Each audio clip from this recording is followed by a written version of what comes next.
We spend so much of our lives looking for security in our relationships.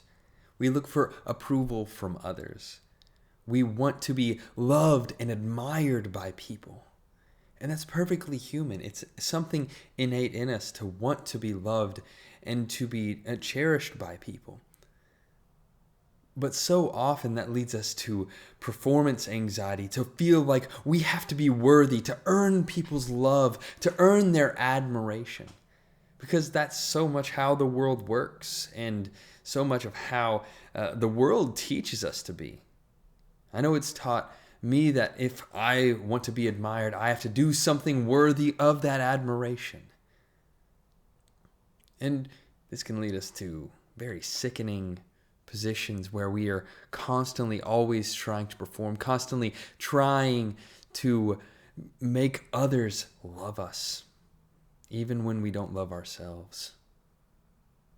But what's amazing about the gospel is that God, the most powerful being of all, did not need us to do anything to love us.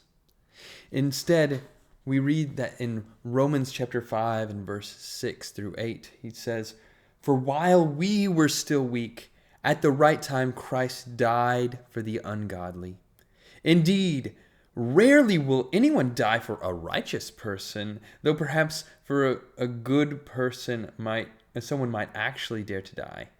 But God proves his love for us in that while we were still sinners, Christ died for us."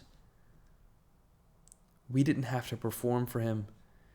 We didn't have to do anything great for him to make an atonement, to initiate a relationship with us. He took every step to initiate this relationship with us, to bring us closer to himself. He emptied himself in order that we might be full. And so God wants a relationship with everyone, even those people who are wicked and so far away and not seeking him whatsoever. He loves them, and Christ died for them. And it's not that God wants us to stay out of a relationship.